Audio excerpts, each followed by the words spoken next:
Welcome back, hope you're doing well. In today's aviation news recap, I'll be taking a look at Air Canada, Cathay Pacific, and a rather interesting story on an aircraft manufacturer that believes it's the answer to the ongoing Airbus and Boeing order difficulties.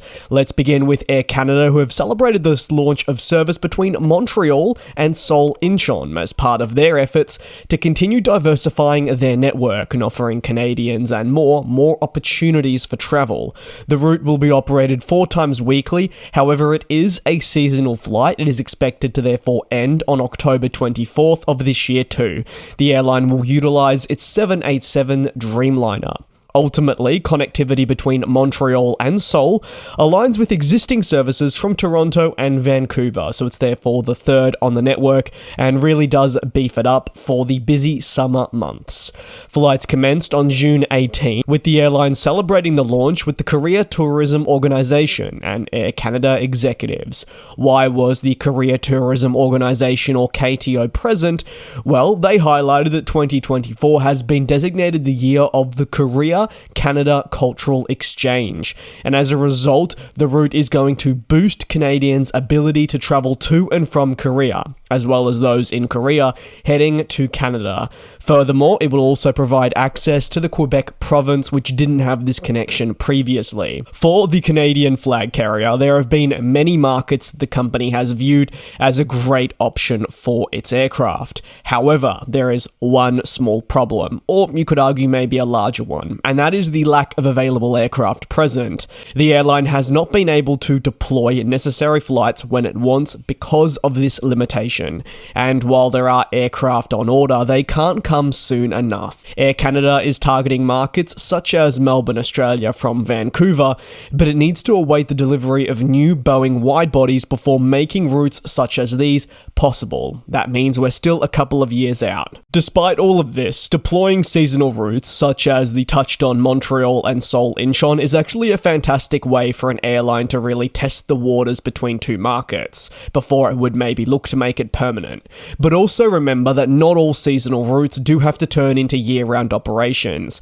There's actually the potential for them to operate just across a multi-month period, because that is when demand is at its highest and warrants a service.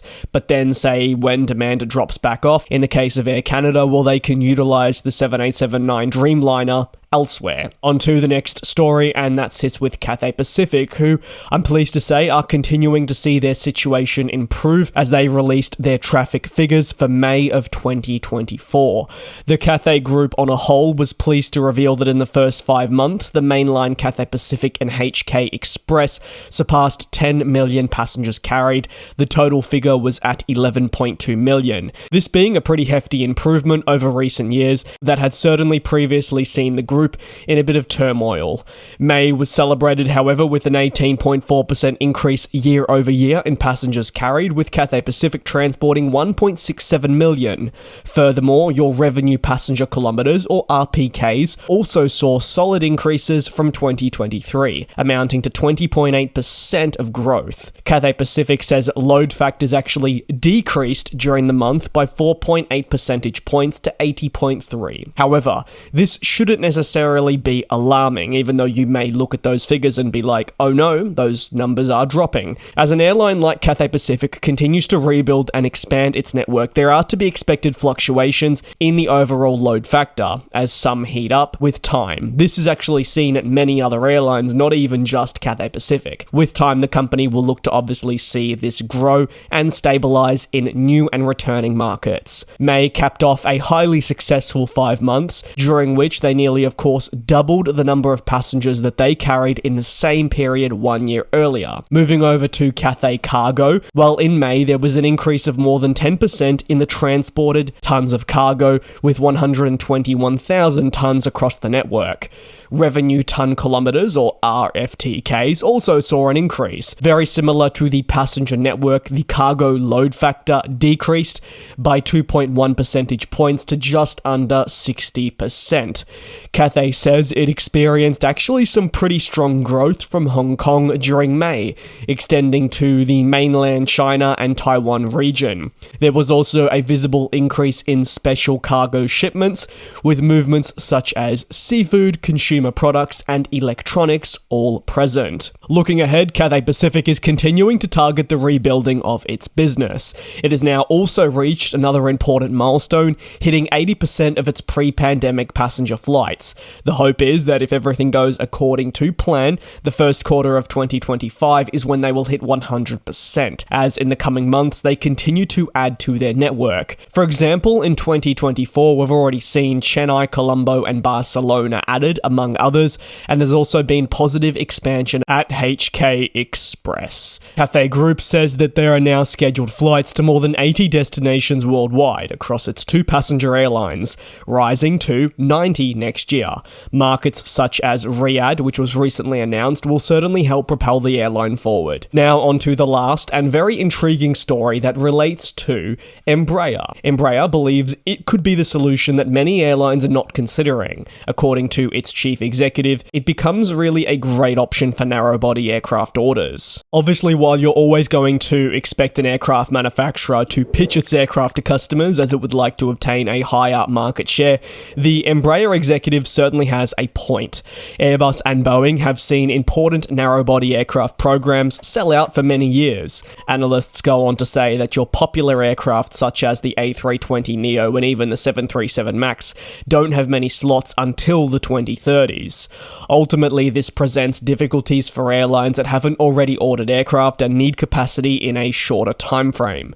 The leasing market is something that remains present, however, because of shortages in available slots, even this industry sector is heating up considerably and is making it tough for airlines to get the capacity that they need.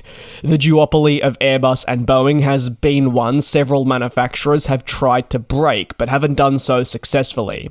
Brazilian plane maker Embraer, however, has enjoyed sustained success in the narrow-body market and has proved itself to produce aircraft that are worthy of purchasing. And now in 2024, this manufacturer believes it could be the solution that many airlines are looking for when it comes to powering and also sourcing new narrow-body aircraft with its E2 series.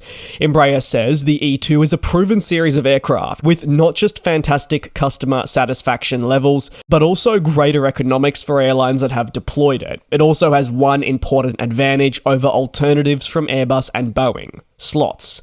Embraer says its available production slots are as early as 2026. This is something not currently present with Airbus and Boeing alternatives. With the 2024 Farnborough Airshow approaching, the plane maker believes it is well positioned to increase its backlog and truly gear up for multiple sales to larger airlines. While the E2 series cannot perform to the same capabilities as the touched-on single-aisle jets from rival manufacturers, it could allow airlines to tinker with its fleet utilization and, say, adopt an Embraer aircraft, meaning pressures would reduce on its existing narrow-body of choice.